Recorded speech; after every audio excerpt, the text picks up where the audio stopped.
as you may know, its original name was not Halloween, but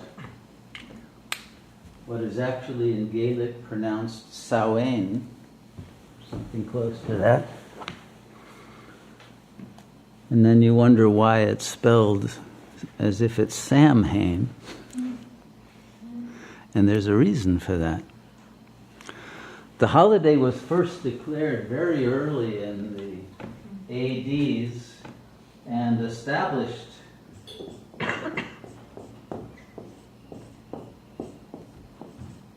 on the hill of Tara. That's why you're so interested. You know that? And the hill of Tara was in the holy precinct of Tamer, on the sacred isle of Ayr, which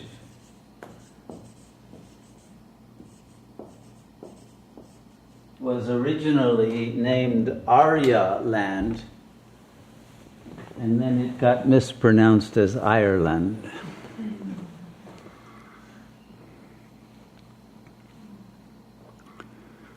And so, once we understand that the culture of those who settled on that Emerald Isle were pre-Vedic Aryans who came there after the destruction at the end of the Silver Age that brought the present continental appearance of the tectonic plates into being, and eliminated through the disastrous flooding and earthquake-induced disappearance of many parts of Pangaea, which was the home of the gods and goddesses that we were in those lives in Sat Yoga and Treta Yuga until Dwapar Yuga. In that explosion of the continental plates, many lands were lost and some came up from underneath the ocean. And there was a movement of refugees to resettle new areas of the planet. And that was one of the first to be resettled by those who came from that area of Pangaea called Hyperborea.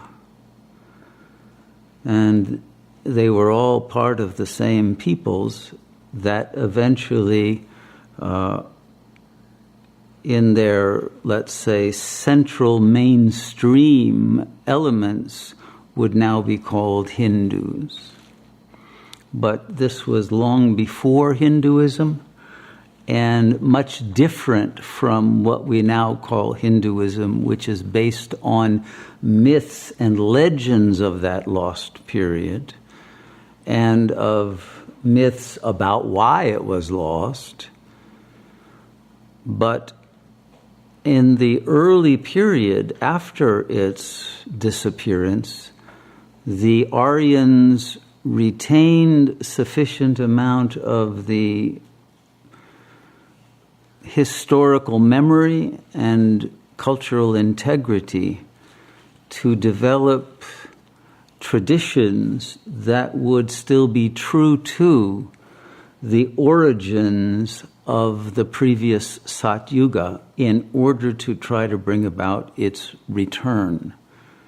So all of the cultures that were born in the Copper Age were devoted to trying to find a way to return to the lost Golden Age. And in particular, those people in Arya land who became known as the Celts, and their priests, the Druids, who worshipped the tree of life and who recognized that metaphor as a way to understand the unfolding of phenomenal reality, wanted to get to the root and the seed of that tree and enable it to produce a new seed for a new golden age. They knew that the tree itself must produce that flowering and that fruiting that would produce a new cycle of time. And they understood that the golden age did not create itself. It arose out of a darkness of a time of mystery, in which all the forces of life and the forces of magical power came together to create such a golden age. And they remembered that age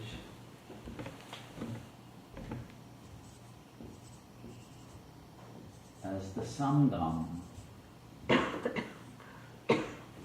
or as we would say, the Sangam Yuga. And that's how that holiday began. And like most ancient peoples, including the Jews, the day would begin at sundown in the time of darkness, and then the light would appear only after going through the darkest period. To recognize that time actually begins not at the beginning, but at the end. The beginning always comes later.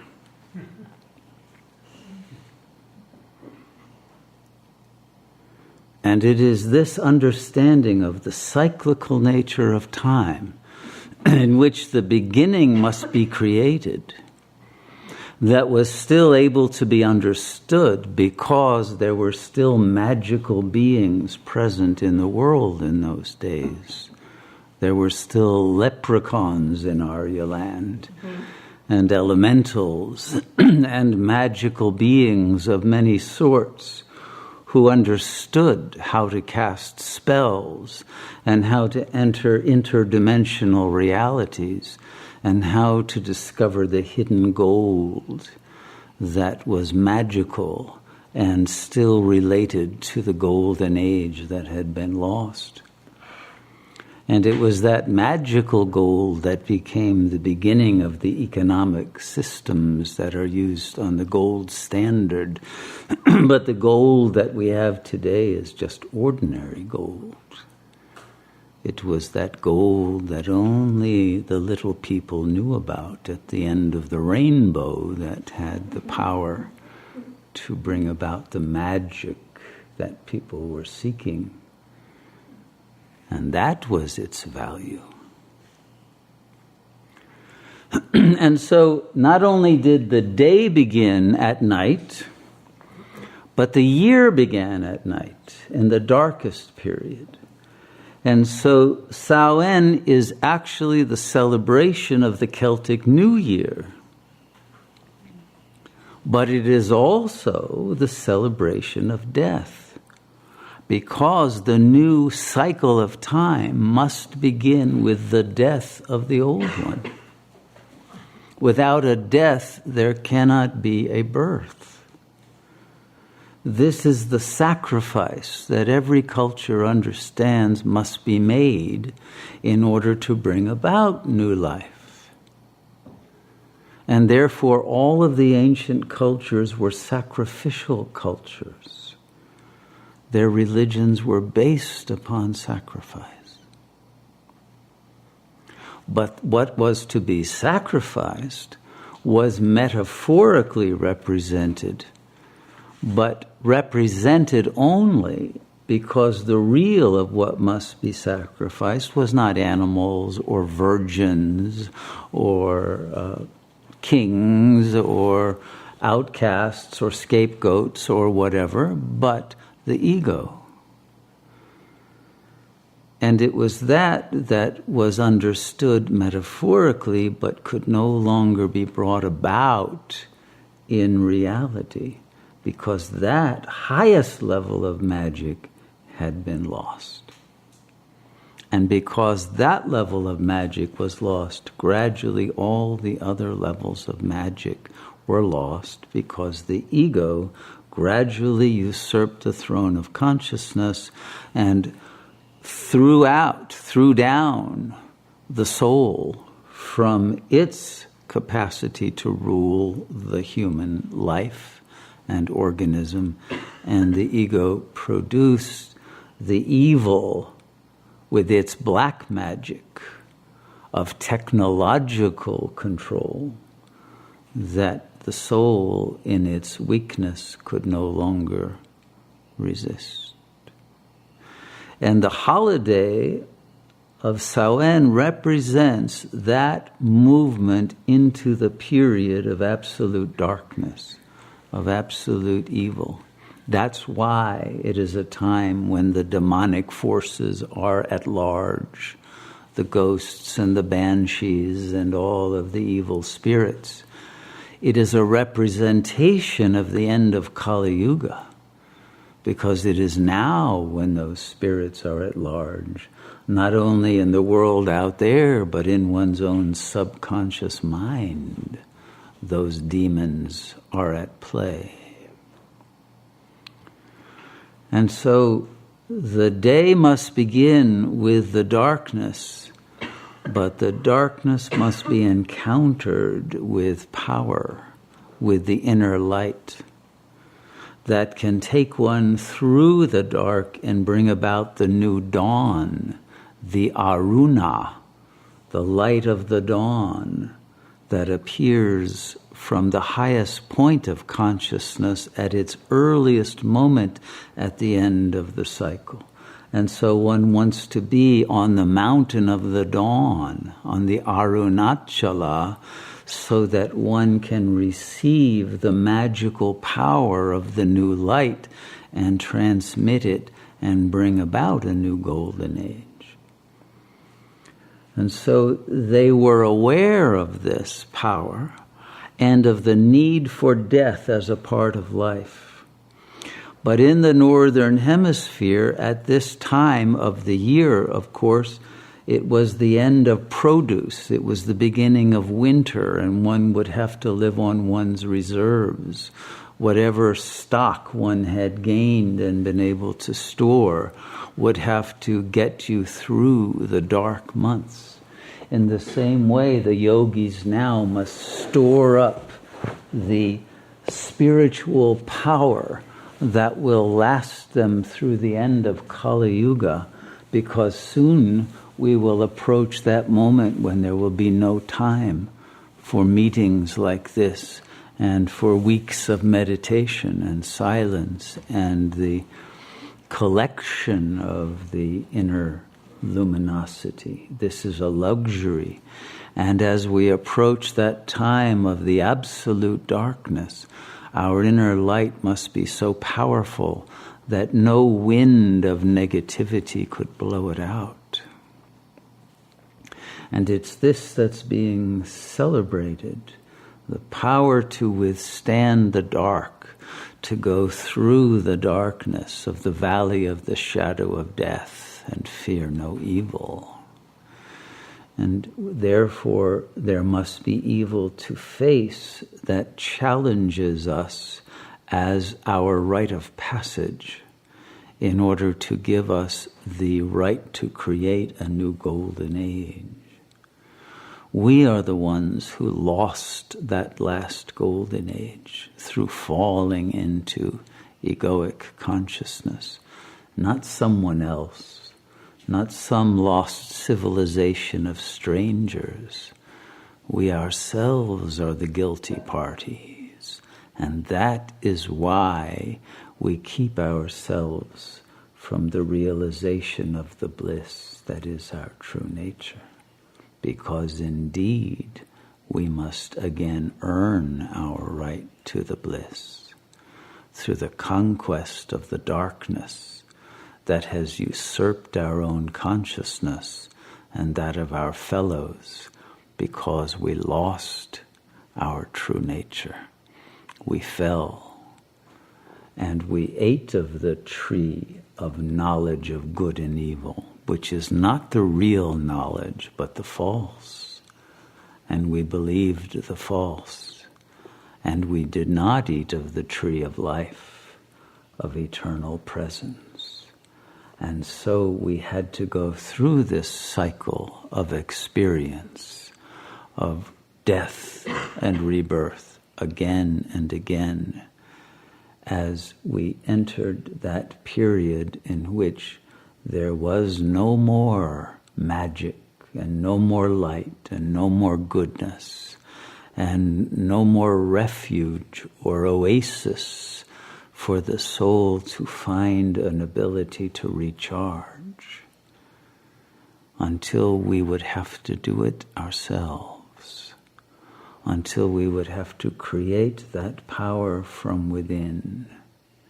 At the last dying embers of the final days of Kali Yuga, that magical power would have to be regained through the voluntary sacrifice of the ego. Even though the ego had reached its most powerful demonic form, we would have to slay it. Just as David killed Goliath, just as every hero must slay demons and monsters much stronger than him or herself. In every legend, every myth, the giant slayer wins through his goodness, his purity of heart, his capacity to love, his willingness to die for the welfare of the whole. And it is for the sake of the whole that the ego must die.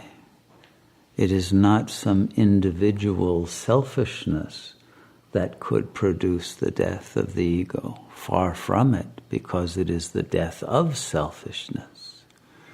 And so it can only be done by one who has attained Shunyamurti, who has become the very archetype of generosity, who is so generous that he is willing to kill not his only begotten son, although you could say the ego is that, but his own egoic self, in order to free the world from the chains of the ego. That one egoic death will enable, through the morphogenetic field resonance, in which one ego death will enable the next and the next, until the cascade of dying egos fills the sedimentary levels of the phenomenal plane and becomes the basis of the growth of the new tree of life in its fertile rootedness in those dead egos, with all of the wisdom of the entire cycle of time contained within them, and that power now released to produce its ultimate magic, which is the fruit of the next Sat Yuga. And it is this that we can accomplish through rooting ourselves at the very deepest part of the seed of inner light, the Jyoti Bindu, that very source of power that does not itself enjoy the fruits of those efforts, but it is always in the transcendent bliss of the joy of having given that, so that all souls may benefit from the production of a world that is a paradise, in which only goodness and joy and love and the greatness of spirit lives on in its heroic nature. And it is all produced by that being who is willing to sacrifice life itself so that life may go on, and to liberate itself from that cycle of time so that others may be liberated within it and may once again enjoy the unleashed creative intelligence and magic of which we are deprived in the darkness of this final stage of Kali Yuga. And so it is in this magic moment in which the world is filled with hopelessness and despair that the ultimate spiritual revolution of miraculous magic is unfolding secretly in the hearts and minds of those liberated beings who will at one moment produce a grid of empowered imagination that will reconfigure the world once more in the image of divine consciousness. And we are the ones who must do that work. We must be the elves in Santa's workshop who weave that new tapestry of the next cycle of time through our own efforts of God realization that come from the simple yet absolute act of sacrifice of all that is false. And that sacrifice must be done out of love, out of joy, out of goodness to the Supreme Being at whose feet we worship because we know not yet that we are that infinitely gigantic and vast being who is the cause and the source of all that is. And only in that sacrifice that takes the utmost humility and dedication can that greatness that is transcendent of all limits be realized as yourself.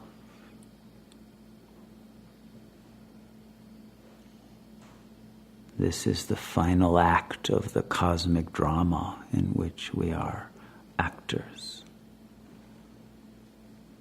And only a very few will choose to perform that great sacrificial act. But those few will be remembered in all the mythologies of the world, because there would be no world without that act. It is at this moment that we are held in the scale of God to determine our destiny based upon our willingness to perform that one function without which the world cannot go on, and without which the suffering cannot end and the bliss cannot begin. May we have the courage to perform that sacrificial act for the sake of all.